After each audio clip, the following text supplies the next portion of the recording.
Cherie Johnson. So I will be heading over. I'm gonna stay on Instagram over here. But if you want to come over to my TikTok where she is going to be joining me, you are welcome to come. So my TikTok is a taste of a Cherie, Cherie, and we are going to get the conversation started. So I am on TikTok and I am on Instagram. So welcome in. We will be starting the discussion in just a few minutes here. I'm going to be bringing Miss Cherie in. We are so honored to have her. She has given us such great bodies of work. So I will be going between Instagram and TikTok, but again, it would be best if you come over to TikTok because you will get to see both of us interact together. So, hi, Miss Cherie. I am going to bring you up and then we can get ready to get started. Okay.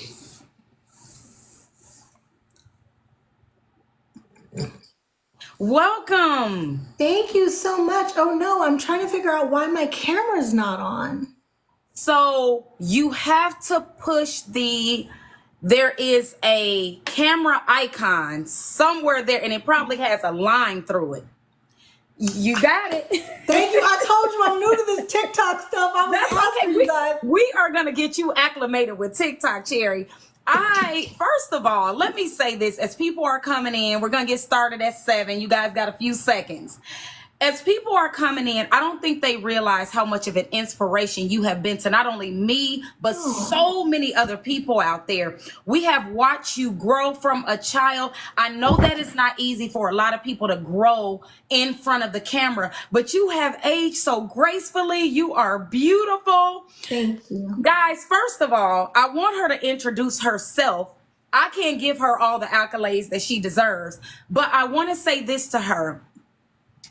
A lot of you have accomplished goals because of her. And I know that if nobody has told you that, we want to tell you. She has starred on Family Matters. She has starred on Punky Brewster. She has starred in our favorite shows like Eve and Parker's and all kind of great bodies of work. So in light of that, I'm going to welcome her in to tell you a little bit about herself, what she has going on, and we will get into the sickle cell discussion. Oh, thank you so much for having me. I'm super excited. Of course, I started following you because of your name. Yes. Our names are spelled the same, but mine is pronounced like the fruit. So growing up, you guys, my mom owned gyms and I didn't like to touch people, but my mom was a helicopter parent. So she made me go to work with her. So I had to figure out my lane to be in these gyms without touching people. And I started putting women on meal plans. And then school would give us like work furlough and they would give you credit if you had a job, but they wouldn't give me credit for acting. What they would give me credit for is working at the gym as long as I did nutrition. So there was a class that I could take and it was just called nutrition back then. And then when I turned 18, I became a certified nutritionist. So I've been a certified nutritionist for 30 years.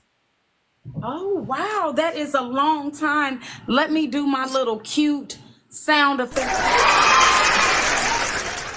I love TikTok.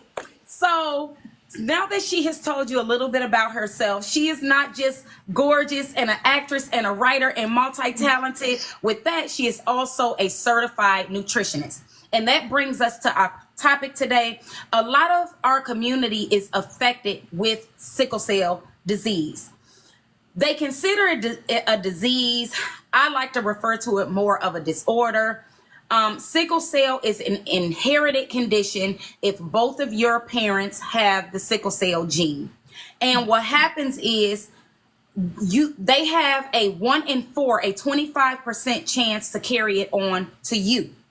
This is a serious condition because the cells are crescent shaped instead of being round and flexible. So your body cannot carry oxygen to the organs like it needs to because of that shape. And also that shape can get occluded in your brain, chest, hands, knees, joints, all over the body. So not only are you getting an infarction, which is that inclusion, so that oxygen and blood flow can't get through, you're getting a lack of oxygen as well. I think that sickle cell needs way more attention than what it gets. And a lot of people that are affected by sickle cell are not just African American. I want to make sure that that's clear. You can be of European descent. A lot of people from the sub-Saharan area, Central America, of Hispanic descent as well are affected in higher numbers, but you can be of European descent and be affected by sickle cell as well. So that's a myth that I wanted to bust. Now we're going to jump you and I would like for you to tell us, Miss Cherie, if you don't mind, how did you get involved with the sickle cell community? Well, I was basically thrown into it. My goddaughter, who was born when I was just 18 years old, was born and she has sickle cell. And no one else in our family that I knew of at that time had it. I guess my cousin carried the trait, and the man that she had the baby with carried the trait. And so it passed on to my dear goddaughter. And as an infant, we didn't understand why she would just stiffen up and cry and scream. She was born in September. So she was fine in September. She was fine in October. And then November hit, and we noticed her whole demeanor had changed because the weather changed. And people who have sickle cell have a hard time in the cold weather. So it's really been a learning process. She's 30 now. And so I've been going through it with her for 30 years. Wow, that's a long time. I personally have dealt with it as well in my family. I have the sickle cell trait, and I'll stop there in the midst of the story and tell you guys, a lot of people don't know that having the sickle cell trait, you can have a crisis. You can have a sickle cell crisis. Your cells can begin to sickle in high altitudes, or if you are under an extreme amount of stress, if you are in very hot weather, or if you are in very cold weather. So I have had times where I could feel that something was not quite right, and I had a doctor tell me, you may be having a sickle cell crisis. So with that being said, it does run in my family. I've had family members that were actually affected with sickle cell because we were not taught that if I had the trait and my partner had the trait and we had a baby, that it was a high possibility that the baby could have the disease or disorder, as I like to call it. So please spread this on to your friends and family so that people know what sickle cell is. Going into the healthcare field, which I've been a nurse for 17 years. If anybody is new here and don't know who I am, my name is Cherie. It's pronounced Cherie, and hers is Cherie. They're spelled the same. I've been a nurse for 17 years. That's how I got in the healthcare field. And when I would see patients come into the hospital, some of my colleagues didn't understand that they would sometimes whisper behind the scene about drug-seeking behavior. And I had to explain to them this was an educational moment. These patients are not drug seeking. Just as intrusive as cancer is, sickle cell can be the same way to the body. It can be very painful. And so what would be a normal level of certain drugs, I won't name them here, but what will be a normal level of certain drugs for us or for a regular person in a lot of pain is like candy to them. Because you got to remember, they've been dealing with this since birth. So their pain level is going to be very extremely high. So I want to really talk to my nurses, any of my doctors. If you are not clicking in the live, come on in, join us for this conversation, because a lot of healthcare professionals, they need a little more education on sickle cell. I think they need to agree. You know, like you said, I like the fact, I'm sorry not to cut you off, but you called it a disorder instead of a disease, because I like to compare, when people don't understand what sickle cell is, I compare it to high cholesterol. You know how there's a plaque on the arteries and it's not allowing the blood to flow through. That's exactly what's going on when you have sickle cell. It causes infection, it causes pain, it causes inflammation. And so I think it's I think it's been categorized wrong, and I like to categorize it more as like an autoimmune disease. Mm-hmm. Yes, I appreciate that. We appreciate that, because so many people don't understand. And so because it's not talked about as much, I think that this is why we're having this live tonight. We want to create the type of awareness to where this becomes a kitchen table discussion. Well, if your child is in school with another child that has sickle cell, they understand, well, Bobby is in a lot of pain because those cells get caught in those small spaces. Can you imagine wrapping a rubber band around a certain part of your body and it just stays there for an extended amount of time? That's kind of what it's like when the cells get caught, like she kind of compared it to the plaque when you have cholesterol. So we just want to make sure you guys are very thoroughly educated on what it is. Now, I would like for us to go into some things that you can do at home to help with sickle cell. A lot of people just truly don't know. They don't know things about herbs. They don't know about at-home measures. So what I have found, if you didn't know, for the people that's watching, heat sometimes can be very helpful. Fluid, coconut water has a lot of electrolytes, can be helpful sometimes. You have certain herbs such as burdock root, such as holy basil. Some of the herbs that not only me, but Cherie promotes on our platforms are very helpful for this condition. Did you want to jump in with anything with that, Cherie? Well, the biggest thing I wanted to say is my frustration with doctors is they don't study nutrition in medical school. So one of the things that they miss when they're diagnosing their patients, a lot of times sickle cell is misdiagnosed. And they'll tell you at first that you have fibromyalgia because you come in with chronic pain, and fibromyalgia is a condition of inflammation within the body, but they can't explain how to fix it or where it's coming from. And so I think the biggest thing that people need to do, and it's good for everybody, not just people with sickle cell, is concentrate on having an thank you. Concentrate on having an anti-inflammatory diet. Having an anti-inflammatory diet helps you nix the times when you might have those flare-ups. Stay away from processed foods. Stay with foods that are high in fiber. People always say, well, protein, I need meat to eat protein. People don't realize that there's more protein in green leafy vegetables and in fruit than anything else. So concentrate on the green leafy vegetables. I tell everybody, think of the grocery store, okay? Like the outer aisle theory. Everything in the outer aisle in the grocery store comes from the earth, okay? Everything from the inner aisle is made by man, which means it's processed, it's made in a factory. The FDA and the CDC work together.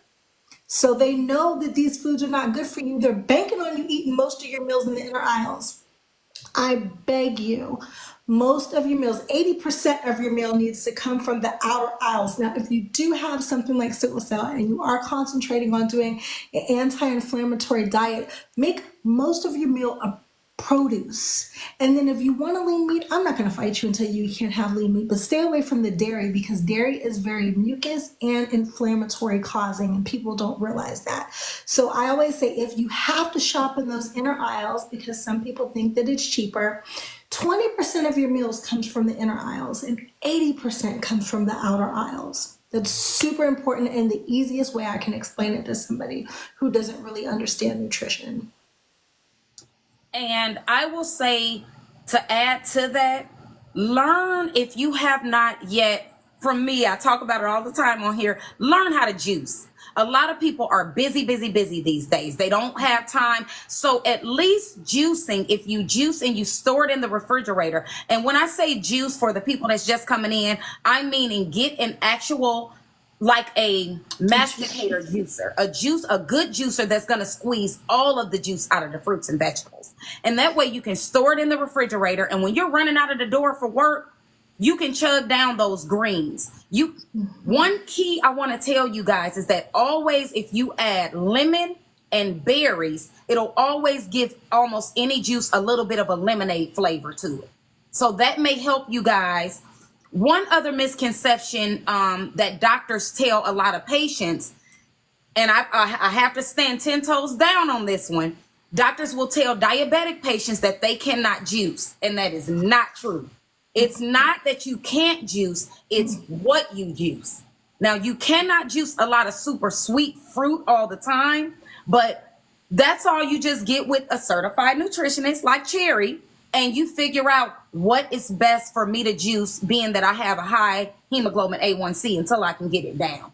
So I have major arguments with doctors about diabetes. My grandmother was a diabetic, and my mother went into a diabetic coma back in 2014. Her sugar was 1,500. So she was in a coma. When I found her, she was unconscious. Long story short, I walked in one day and they were giving my mother pancakes. And I was like, what are you doing? She can't have pancakes. And they were like, well, the dietitian said she can, and we just adjust her insulin. They told me my mother would be insulin bound for the rest of her life. My mother took insulin 6 months after she got out of the hospital, and I was like, no more, never again. Her A1C stays in check. I hate that they tell diabetics that they cannot eat fruit. The problem is sugar, but they're not talking about natural sugar. They're talking about white processed sugar, the sugar that breaks down in the bread, the sugar that breaks down in the pasta, the sugar that breaks down from the rice. And the rice is really the problem because the rice is bleached. They don't tell you guys that. So I tell my diabetics everything in moderation, because that's what I tell everybody. I don't believe in diets. Diets don't work. People don't stick to them. If you love grapes, they're high in sugar. Eat them, but only eat 8.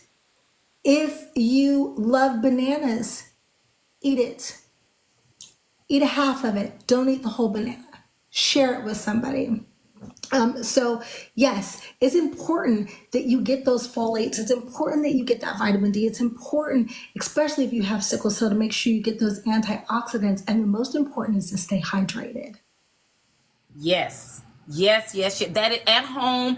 And when we say hydration, we're talking about also with like coconut water. We're talking about hydrating fruits and vegetables like cucumbers, and when watermelon is in season. And that's another thing that we don't talk about enough. Get your fruits and vegetables when they're in season. Vacuum seal them and put them away, or juice them as well, and you can freeze them. That's very good for you guys to know, to add into a daily routine of doing while the fruits and vegetables are in season. Store them. I just froze 5 watermelons. I cut them up and I froze them because I make juice and smoothies with them throughout the winter time as well. How amazing. This has just been a pleasure being able to inform you guys on this subject.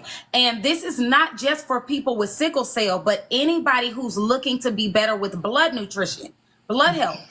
We can't live without blood, guys. So this is important for us to understand what's going on inside of our bodies when we're eating certain foods. I want to take time. Is there anything else that you wanted to say, Cherie, before I open up the floor for questioning? Well, I do, just in case everybody on here doesn't have sickle cell, but if you're suffering from something like lupus or fibromyalgia or any kind of autoimmune disease, what we're saying today, you need to take that knowledge and use that in your life, because the anti-inflammatory diet will help you combat all of that. Wonderful. It is wonderful. And we talk about inflammation a lot.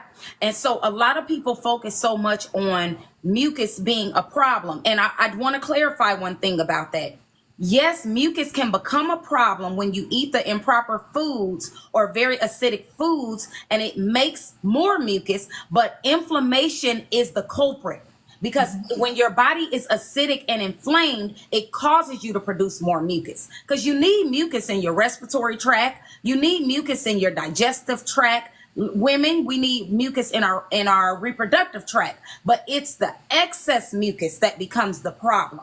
So I wanted to make sure that you guys are clear on that, because we hear a lot of things, traveling throughout the internet. Well, the thing about mucus is your intestines, right? When you eat things like meat, you guys have to think of your body like pipes, like plumbing. You don't pour grease down your sink, right? Because you know it's going to clog the sink. That's just like your arteries inside your body. So when you eat meat, it gets stuck in polyps inside your intestines. And what happens is mucus builds over that.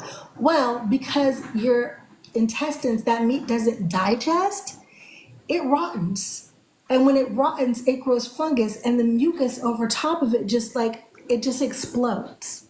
And that's what causes disease. Did you guys, I want to make sure you guys heard her loud and clear, because I try to teach people on here, if you can't stop eating meat, try to do lean meats on some days during the week. Try to have no meat days. And oyster mushrooms is some of the best mushrooms that's closest to a meat texture. If they're cooked correctly, guys, you can make them taste like steak. You can make them taste like crab legs. You can make them taste like a lot of things. If those oyster mushrooms, I like portobello mushrooms a lot, but those oyster mushrooms have a very meaty consistency. And they pick up any flavor that you put on them. They carry it with them. So that's a little key if somebody is writing down notes tonight. Is there anything else you wanted to say, Cherie, before we open up the floor for questionings? I just want to say that, first of all, I'm so proud of you for doing this. Most nurses don't give their knowledge for free. My mother was a nurse for 40 years and still didn't take care of herself. She was so busy taking care of everybody else, she forgot about herself. If you guys have questions, like, reach out to either one of us. Let us help you help yourself. Yes. Thank you for that. And just look how, oh my God, Cherie, you are just so bomb.com, girl. Look at how she's opening and making herself available. You don't see that often with, I like to say she is an icon. She has inspired so many of us, guys.